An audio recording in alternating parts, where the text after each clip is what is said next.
the moon is going to be getting darker too. And with luck, there will be times when it all just kind of nicely balances and you have a nice dark red moon and a nice kind of dark blue sky behind it. Full eclipse begins at 9:29. That's when the moon will be fully into the shadow of the Earth. And then at 10:11 or thereabouts, 10:11, 10:15 is maximum. And then astro twilight ends at 10:23. That's when it's as dark as it's going to get. So the sky will be fully dark by 10:23. So you'll have the full eclipse between kind of almost 9:30 to 10:30 with varying levels of darkness in the sky as the moon is gradually coming up. Full eclipse ends about 11 o'clock, 10:53, and then the whole thing is over at 12:50. The most useful part is going to be the 9:30 to 10:23 9:30 to 11 to 10:53 when it's fully eclipsed. A partially eclipsed moon is really hard to shoot because the uneclipsed part is so bright compared to the rest of it that it's very difficult to get any kind of a decent picture that captures both the bright side and the dark side. So the best time to capture is going to be in that 9:30 to 11 time frame. It's going to be low. At 10:15 or thereabouts, it's only going to be 16 degrees above the horizon. So that's low. It might be difficult in terms of the amount of air that you're shooting through and obstructions that you have to look over, but it also makes it easy to include foreground options. So we're in a good spot. Like I said, the moon should be darkening as the sky gets darker, and the moon's going to be low. In terms of composition, think in terms of a foreground or a subject other than the moon, and let the moon be a complementary subject or even a background object, rather than just taking a picture of the moon. Because pictures of just the moon will probably be kind of a dime a dozen the next day. Pictures of interesting foregrounds where you have an interesting picture that has the moon in it, then the moon becomes the seasoning that really makes the soup better. Nothing wrong with shooting just the moon if that's what you want. Go for it. Keep in mind, if you shoot just the moon and you know how to replace skies in Photoshop, Yeah, you can put the moon anywhere you put the want. moon anywhere you want. Make it any size you want. That's a good point. So, That's a good point. By itself, the moon's actually going to be pretty small. If you're using a wide-angle lens, the moon's not going to be much more than a dot. A longer lens will make the moon more impressive, but somewhat more difficult to include foreground items. So just to give you some ideas, I took this a few years ago. This is at Waikiki. We always say Waikiki Beach, but most of it is just like a big urban complex. Very light polluted. There's the eclipse, and this is a single frame with a 12 millimeter focal length. So that gives you an idea with a very wide angle how big the moon is. You can't really tell that's an eclipse. Settings, this was ISO 400, f5.6 for 6 seconds. And that was an appropriate exposure not only for all of the city lights and so forth in the light pollution in the sky, but also the moon. From the research I've done, there is no kind of single settings for an eclipsed moon because it will depend a lot on where it is in the shadow and what's going on with the Earth's atmosphere that night and how much water vapor is in the air. So you won't really know until you get there. if you're looking to shoot the eclipse over the city of St. George, if that's something that you have in your mind that, oh, that's what I want to do, the Parkway, what is it? Red Cliffs Parkway is the spot to be. If you have that parking lot right across from the Red Cliffs Gardens, you'll be able to see it coming out, see it over the city. But it might be a little bit high to get the city into. It just depends. But that was another spot that I looked at, and it would be okay, but decided not to go with it because then we'd all, I think the gem trail gives us a little bit more of a chance for everybody to have different foreground if they want. So that was with a 12 millimeter on a full frame camera, so very wide angle. This is same settings, same camera, 70 millimeter lens, and cropped maybe 20%, so it's cropped in a little bit, just to give you some idea of how much of the frame the moon's going to take up. Find an interesting foreground is probably the most important advice I would have, and that could be a tree, a rock, a building, cactus, a sign, steeple, sculpture, people. Something you bring with you? Yeah, isn't the bell down one of those trails at the gym trailhead? Yeah. Although you'd be walking back in the dark. It's like I go there in the dark. Well, I would hope people show up before dark, but we're You'd be hiking coming out back in the dark. Yeah. And if you do go wandering off to take pictures, remember you're going to be coming back in the dark. In the dark. Take a flashlight with you. You can do some light painting. You know, the full moon would like, well, once the eclipse gets over. Depends on how late you want to stay out, I guess.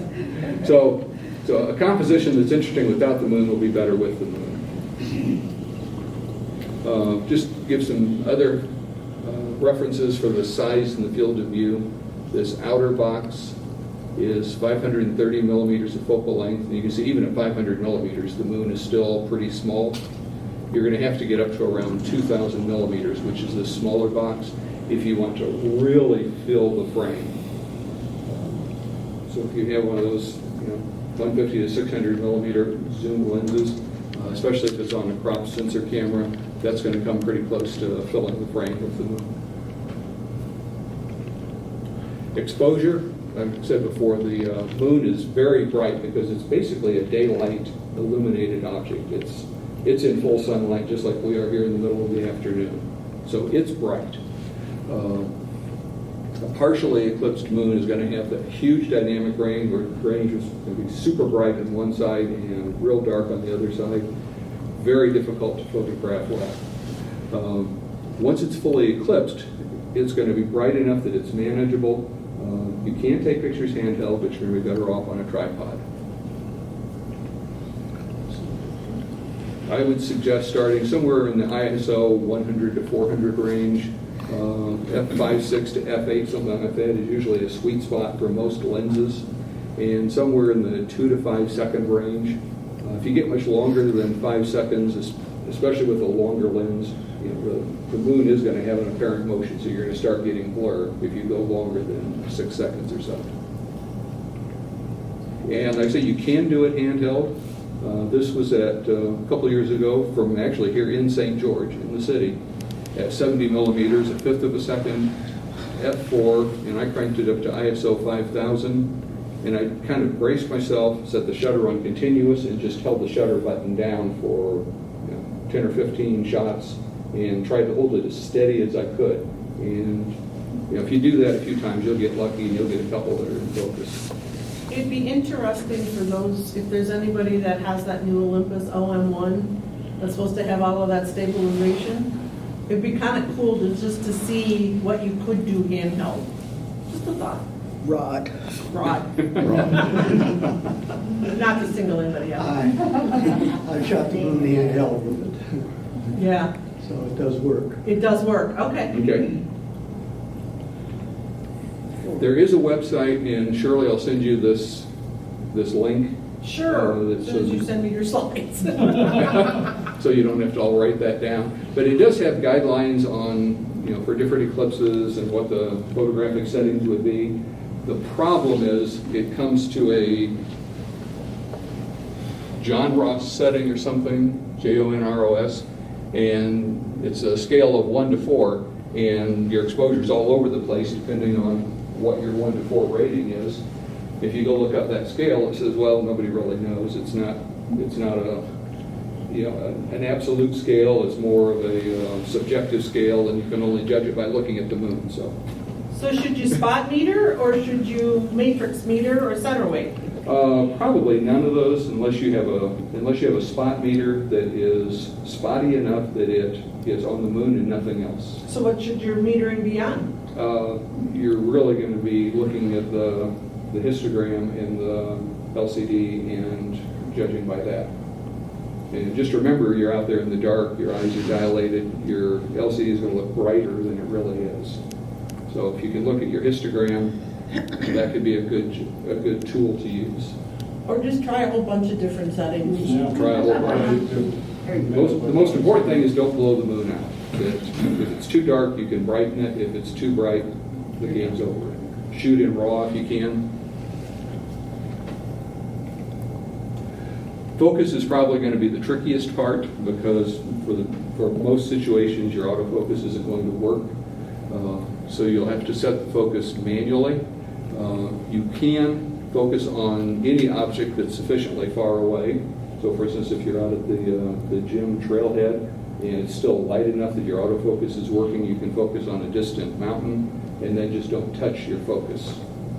You can even put it on autofocus, focus on a distant mountain, then move the switch to manual focus so that it doesn't move again. You should be able to autofocus directly on the moon, particularly while it's still got some light to it. Well, it's still got some light on it, yeah. But remember too, if you're using a zoom lens, with nearly all zoom lenses, as you change the zoom setting, your focus is changing. Right. So if you zoom and focus on the moon and then change your zoom setting, you've probably lost your focus. You can, of course, in live view, your LED will have a way to magnify the image. So you're not zooming the lens, you're just kind of blowing up that JPEG preview on the LCD on the camera. That's a good way to focus and to check focus. But again, you're not zooming the lens, you're just magnifying the image on the back of the camera. And I said, don't change your lens zoom after focusing.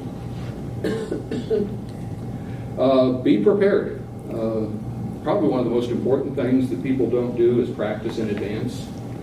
Before the big event that afternoon or the day before, practice with your camera settings if you're not familiar. If you can't set it in the dark, almost blindfolded, then you should practice in your living room and get everything set in advance. You scout for a location. Shirley talked about photo pills. You can also use the photographer's ephemeris to go out and look for different settings. If you go out the day before and look at where the moon is about 45 minutes earlier, so at 9:30 on Saturday night, the moon's going to be in about the same position it will be at 10:15 on Sunday night. So you can go out and just say, okay, there's the moon. I like that composition at 9:30. It'll be in a good spot at 10:15 tomorrow. Be a little different, but it'll be pretty close. And because you've got almost an hour and a half, there's time certainly for more than one photo setup, possibly even more than one location. You could drive from place to place to place and get multiple images if you're so inclined. So, any questions about that?